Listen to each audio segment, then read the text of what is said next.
merci de nous accorder cette interview. Vous êtes opérateur économique, vous travaillez depuis longtemps dans le domaine de la logistique. Vous êtes entre autres président de l'association des agents maritimes. Vous êtes également à la tête d'une compagnie maritime qui s'appelle Marmezza Bimarine. Alors la première question concerne la logistique évidemment.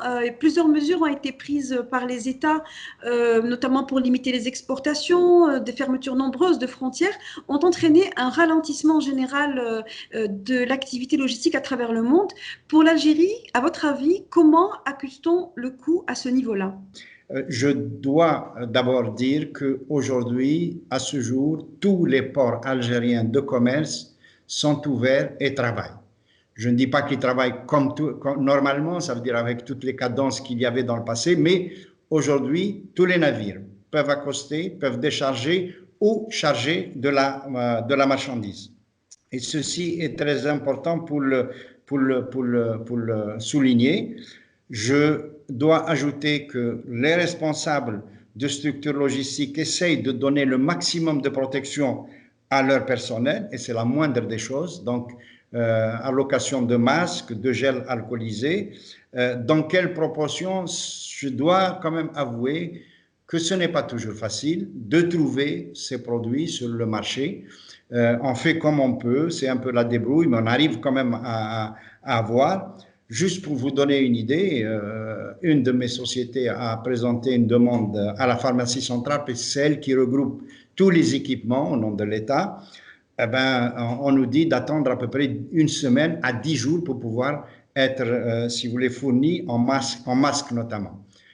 Parallèlement, on arrive à trouver des masques, même si c'est à des prix un peu plus élevés, mais on alloue des masques à nos travailleurs. Est-ce que la chaîne logistique est obstruée? Est-ce qu'elle est responsable dans la rupture de certains produits nécessaires à la consommation quotidienne des Algériens?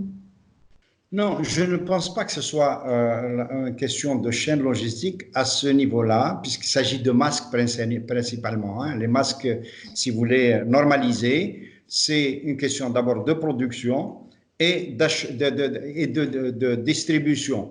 Il se trouve qu'il y a effectivement, comme toujours dans des périodes pareilles, des spéculateurs malheureusement qui prélèvent des quotas ici et là pour les revendre, mais je vous dis encore une fois, Dieu merci, la chaîne continue à fonctionner et on arrive à avoir les masques qui sont sur le marché, même si on les achète à des prix qui ne sont pas les prix de référence. Vous l'avez dit, les acteurs de la logistique, ce sont ceux qui sont sur le front, un peu comme les médecins pour le domaine de la santé, c'est-à-dire ce sont ceux qui sont obligés de travailler pour pouvoir continuer à approvisionner les Algériens. Est-ce qu'aujourd'hui, les pouvoirs publics mettent en place ce qui est nécessaire pour les protéger? Alors, il y a évidemment les mesures je reviens d'abord aux mesures de confinement qui ont touché l'ensemble des ports de commerce. Jusqu'à maintenant, nous avons 2 ports qui continuent à fonctionner comme par le passé, c'est Djenjen et Béjaïa, mais tous les autres ports, Annabas, Kikda, Alger, etc., ont des mesures de confinement, voire de couvre-feu, comme c'est le cas à Alger ou à Oran. Mais je dis encore une fois que ces ports-là se sont réorganisés, la chaîne logistique s'est réorganisée autour de ces mesures décidées par les pouvoirs publics pour pouvoir travailler et tous les navires donc peuvent accoster. Évidemment, priorité donnée aux navires qui ont des produits soit pharmaceutiques, soit des produits agroalimentaires, mais le reste également continue à être traité. Et ça, je dois dire que nous devons saluer quand même la responsabilité des patrons algériens de la chaîne logistique. Chacun, à son niveau, a su trouver les moyens pour que la chaîne continue à tourner. Je ne vous cache pas, quand on dit couvre-feu à Alger, par exemple, ou à Oran, ou bien autre chose, il n'y a plus de transport public, il faut assurer le transport de ces gens-là qui travaillent dans la chaîne logistique. Et là, chacun, à sa manière, a trouvé la parade pour pouvoir accompagner les gens au travail et puis les raccompagner chez eux également. Et tout ça se fait par l'organisation interne de chaque entreprise. Voilà un peu ce que je peux dire par là. La chaîne continue aussi bien à l'import qu'à l'export, parce que nous avons quand même des produits à exporter, notamment les produits hydrocarbures, mais pas que. Il y a des produits comme l'urée qui continuent à être exportés, des produits comme les produits sidérurgiques, par exemple, au niveau de l'Ouest algérien, qui continuent à être exportés. Donc, la chaîne vraiment continue dans les deux sens. Pour le sans-contact qui est pratiqué à travers les ports internationaux dans beaucoup de pays déjà, est-ce qu'aujourd'hui c'est quelque chose qui peut être fait toujours dans la logique de protéger davantage les Algériens qui travaillent dans le domaine de la logistique? D'abord, peut-être, effectivement, il faut tout faire pour protéger les gens qui sont dans cette chaîne logistique, parce que sans eux, cette chaîne n'existe pas. Alors, chacun, comme on le sait, pour acheminer une marchandise, pour faire, si vous voulez, procéder à la chaîne logistique, il y a un certain nombre d'opérations qui doivent être traitées, qui doivent être faites. Il y a plusieurs documents qui doivent être échangés entre celui qui reçoit et celui qui donne, par exemple. Il y a effectivement plusieurs opérations de manutention qui doivent être réalisées. Et tout ça, c'est réalisé par des hommes qui doivent être en contact l'un avec l'autre. Et effectivement, par ce biais-là, il peut y avoir transmission de ce Covid-19. Donc, on a réfléchi ailleurs, d'ailleurs dans d'autres pays, on a réfléchi à ce qu'on appelle la logistique sans contact.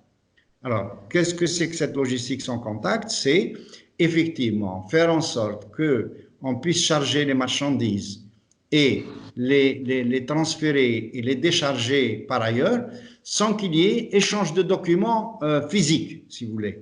Et tout ça peut être fait sur la base par échange.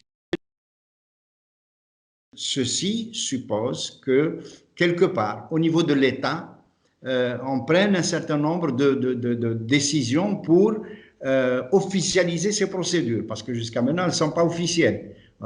Je vous transmets un mail pour vous dire « vous avez bien reçu ce mail-là n'est pas valable ». Mais si demain, au niveau de l'État, on dit « les échanges électroniques sans des documents officiels », là, ça peut faciliter les choses et aller vite.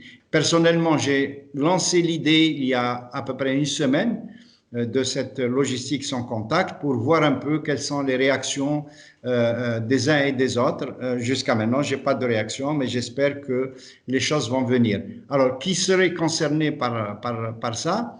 D'abord, si vous voulez, c'est les acteurs de l'État.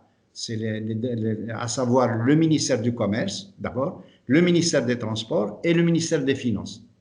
Et nous sommes une équipe, nous sommes prêts à, si vous voulez, apporter la compétence technique à cette équipe-là de l'État qui pourrait éventuellement être installée. Nous sommes tous disposés à leur apporter toute l'assistance technique dans le domaine de la logistique pour justement permettre d'éviter les contacts à différents niveaux. Parce qu'il faut se dire, c'est une affaire dont personne ne connaît la durée. Ça peut durer une semaine, ça peut durer peut-être un mois, ça peut durer 6 mois. Personne ne peut le savoir. Donc, il vaut mieux prévoir que de laisser les choses en l'état aujourd'hui. Voilà, je vous remercie. Et c'est bien entendu en tant que président de l'association nationale des professionnels des agents maritimes et également patron d'une compagnie maritime que vous lancez cet appel. J'espère qu'il sera entendu. Merci Monsieur Seriaï de nous avoir accordé cette interview. C'est moi qui vous remercie. Merci beaucoup. Au revoir.